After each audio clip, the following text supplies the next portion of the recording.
Iconic moments in film. What makes them stand out? You talking to me? And how does a filmmaker go about crafting an unforgettable moment? Hey everyone, my name is SC from Studio Binder, and today we're going to analyze this scene from Paul Thomas Anderson's Punch Drunk Love. There's something to the look of a Paul Thomas Anderson film. It's hard to pinpoint, but his decisions, even in the most basic scenes, are really memorable. In this big game that we play, life, it's not what you hope for, it's not what you deserve, it's what you take. So we want to find out how he does it. We're going to show you 3 different sides of the process: theory, planning, and production. Remember to subscribe to our channel below and click the little bell icon to be updated about any new videos that come out. Let's dive in. So what makes this scene so good? It's because Anderson knows he has to drive us into the character's point of view. How does he do this? By generating narrative contrast. My name should be trouble. Throughout the film, Barry is inundated with problems, letdowns, anxiety, all of which get in the way of his happiness.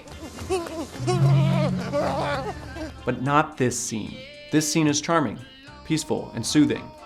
We all let out a collective sigh of relief. Is my name. When deciding the shots for your scene, first look at your story requirements.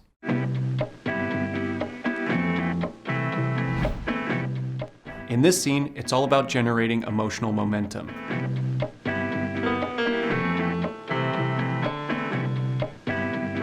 It's the momentum towards the end of Act 2 that communicates that these two characters were bound to crash into one another and fall in love. We start with a medium close-up of Barry, played by Adam Sandler, who anxiously waits for his date to arrive. As Lena, played by Emily Watson, skips up the stairs, we cut to a static medium shot on a long lens. It's a point of view shot that doesn't try to simulate human sight, but rather the emotional point of view of Barry Egan.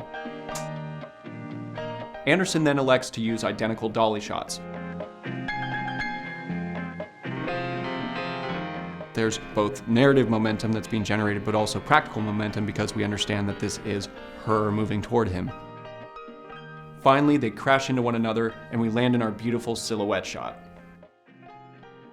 So what's our production plan specifically? For this silhouette shot, we want to have a good amount of light and a good amount of shadow to have that visual contrast. This scene is amplified by the large number of extras swirling around these two lovers. They're focused on each other and not the hive of activity that surrounds them.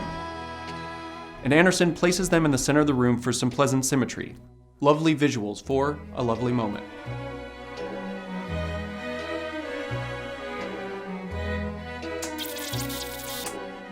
The whole scene really seemed to be about building this momentum, and it was reinforced and subtextually said through the score, camera movement, through the body language and the performance, and all of those things come together to create this beautiful moment.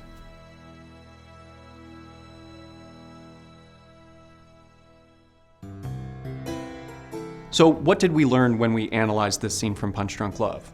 Paul Thomas Anderson really focused on making sure that his visuals reinforced the story. And I think that that's always the main thing every good director has to be thinking about constantly is, what is the moment in my script saying, and how do I say that with my camera, blocking, actors, choices?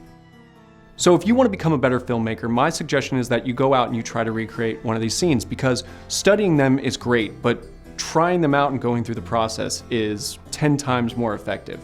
You will see all the pitfalls, all the successes, you'll pick up new tricks, and you'll realize things that you want to completely avoid because you didn't like how they worked out. And that only comes from you trying. Click the link in the description to sign up and try out our completely free screenwriting feature. You can write as many scripts as you want, no limits. Subscribe to our channel below and make sure to click the little bell icon so that you'll be notified when new videos come out. And don't forget to follow us on Instagram. We hope you enjoyed watching our video and took something away from it that you can apply to your own films.